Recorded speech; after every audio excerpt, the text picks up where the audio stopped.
Hello, my name is David Ritter. The following is a production of First Fandom Experience, a collaborative publishing project that brings to life the origins and emergence of early science fiction fandom.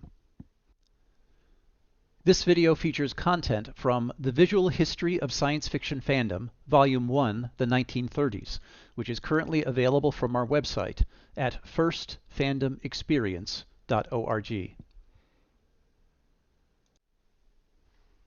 Today we're going to tell the story of Aubrey MacDermott. Aubrey was born in 1909 and grew up in the San Francisco Bay Area and claims to be the first active science fiction fan. We'll let Aubrey tell his own story through a letter that he sent to Andrew Porter around 1990. The art supporting this narrative was created by Eric Brock of Somerville, Massachusetts. Aubrey wrote, "To the best of my knowledge, I am the first active science fiction fan. In 1916, when I was 6½, my paternal grandfather came to stay with us for a while. It was my father's turn. He was a remarkable person, and he told me wonderful stories of the future. During Christmas 1917, he said, 'Aubrey, mark this well. You will live to sit in while it happens. Watch people land on the moon in color.'" In 1918, I developed tuberculosis and was sent early in 1919 to the Stanford University Convalescent Home. There, I enjoyed the great staff library, which I was, with much reluctance, allowed to use. In the 3 weeks I was there, I was able to finish the works of Haggard, Doyle, Verne, and Wells, plus a lot of odds and ends. Then came the great windfall, the start of my collection. During Christmas vacation 1919, a departing neighbor gave me a stack of back issues of All Story, Blue Book, Argosy, and Adventure. The stack was about 3 feet high and 9 feet long. They all had what was called pseudo-science stories. Science fiction had not been invented yet. Unfortunately, there were missing issues, often either the first or last of the serial. I got my mother to subscribe to all of them. In April 1923, we moved to the Fruitvale district in East Oakland from San Francisco. My father could not understand why I insisted on having all of the old junk magazines moved. With my mother's support, I won out. In downtown Oakland, I made a great discovery.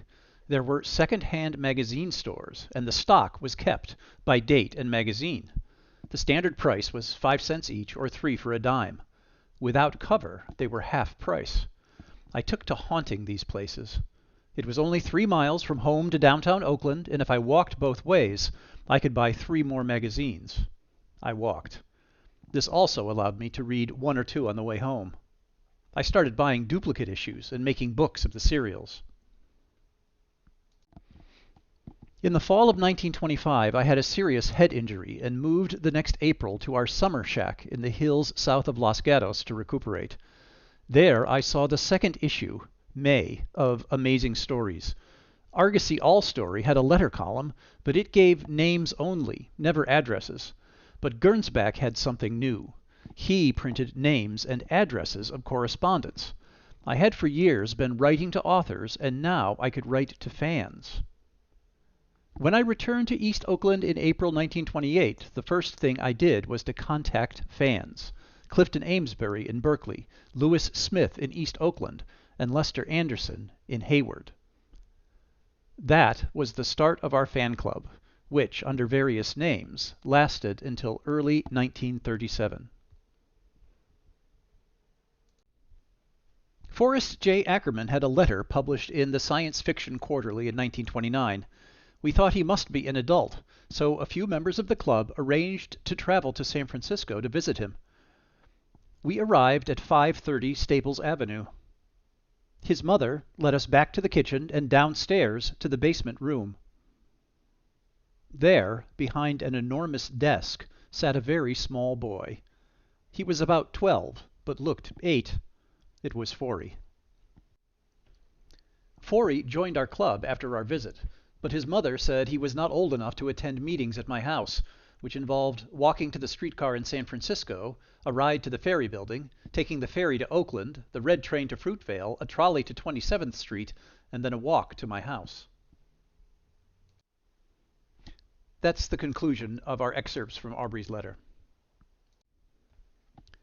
Forrest J Ackerman, then 12 years old, went on to be the most prominent and prolific science fiction fan of the next several decades.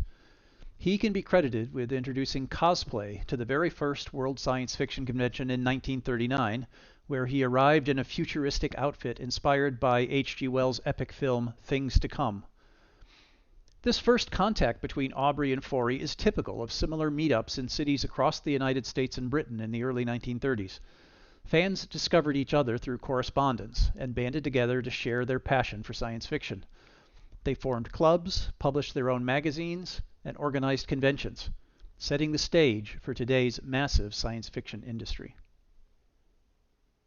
MacDermott's claim to founding the first science fiction fan club is supported by correspondence from one of the club's first members.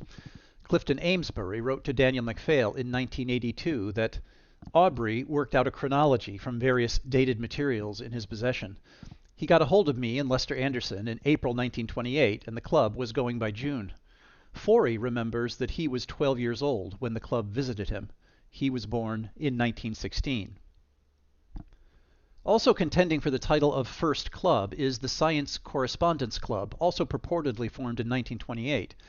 This was a loose confederation of about 25 fans from across the country who connected through letters published in Amazing Stories, although the earliest evidence of this in print dates from early 1929. We can trace some elements of Aubrey's story to their origins. He writes, Forrest J Ackerman had a letter published in the Science Fiction Quarterly in 1929. We thought he must be an adult, so a few members of the club arranged to travel to San Francisco to visit him. Ackerman's first letter, published in a professional pulp, appeared in the fall 1929 issue of Science Wonder Quarterly. It presents two potential challenges to a detail in MacDermott's account. First, it states up front, although I am only 12 years old. This would seem to make it difficult to mistake the writer as an adult. Also, the address included isn't complete, so it's unclear how Aubrey might have made contact. A look at Ackerman's second published letter from fall 1930 potentially solves these mysteries, as it omits his age and includes his full street address. Digging into the details of early fan history often leads to surprising discoveries. Memories aren't perfect, so we look to the original sources to see what we can find. That said, we'd never want the charm of Aubrey MacDermott's tale to be lost in the details.